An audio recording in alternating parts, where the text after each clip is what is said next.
Hey there, welcome back to Outnumbered. Now, first they said it was a glitch, but now a stunning revelation from the Obama administration. The State Department admitting 8 minutes of video from a 2013 press briefing about secret talks over the Iran nuclear deal were intentionally deleted.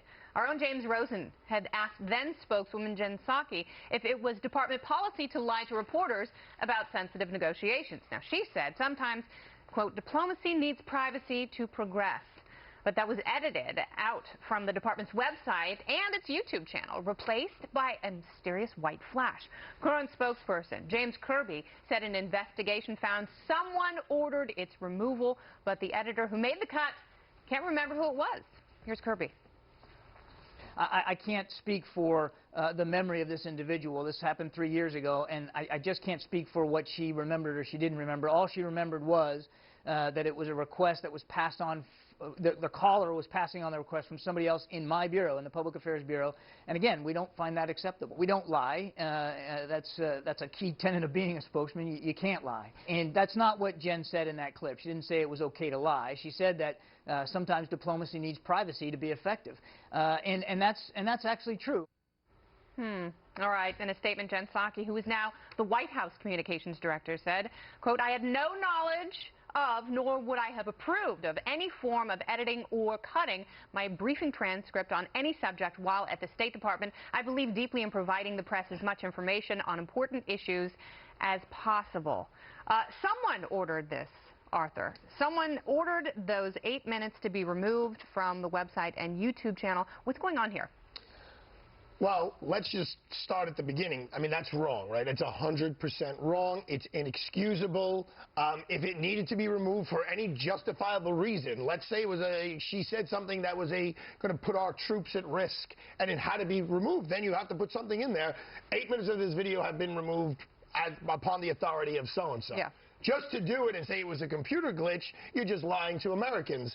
And it does make me think of what Eric Holder said this past weekend, I believe it was, which, you know, you may disagree with everything he's ever done, and you may disagree with the wording that he said about Eric Snowden doing a public service. Edward. But he did, I'm sorry, thank you, but he did bring to light, Mr. Snowden, that the government, you know, sometimes plays fast and loose with their own rules, with their own directives, with their own ways they're supposed to do things. Yeah. What happened here is I'm going to use the word disgusting.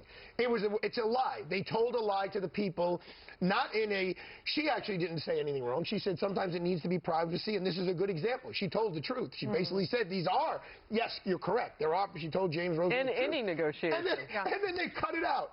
And it's like, someone needs to get their hands slapped for this. But you said they're playing fast and loose with their own rules, but do you know what they're saying is there was no rules against this. Correct. Yeah, you're making the case for why it was wrong, but they're actually saying there were no rules specifically barring this type of scrubbing, but now they're going to put in place new rules so it doesn't happen. Okay, but I think there should be some accountability. How far is the State Department going to go? Because we know they have an Inspector General now. You know that there are digital records of all these requests and transactions. A couple of things. On Fox and Friends, Admiral Kirby told Tucker Carlson, I am focusing on looking ahead.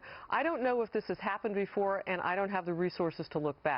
That's my #1 question. Yeah. You have a finite staff. You have the resources to look back. You have a finite staff. We're not talking about having to talk with 100 editors. They've localized it to one editor. That editor was told to do something. So has that editor been told so many times that he or she can't remember who told her to do this? Is that such a common occurrence? How many times has it happened? And the other point in all of this is with Admiral Kirby, and I mean, we all have interviewed him. We know him well. He's out front of a story that the wagons are starting to circle now. Yeah. And they're circling because you're running.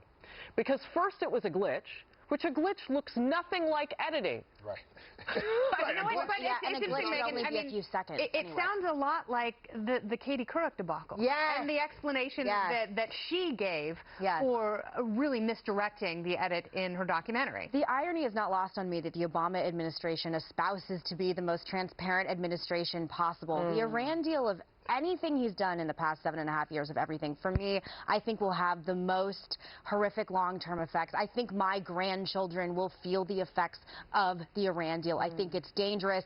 I think it's going to be catastrophic long term. So it doesn't surprise me that they're editing out facts, because I think if Americans really understood what we were giving to our enemies, billions of dollars, I think people would have understood. They're editing out facts about lying and then lying about it. Is concerned about the meat of this deal, because remember, Ben Rhodes not long ago was bragging about the fact that they spun out a different tale, a narrative through friendly reporters. What is it about this deal that they want to scrub interviews, they want to spin? It's as simple as we're giving $100 billion to a country that screams death to America, death to Israel in the streets. It's the side deal.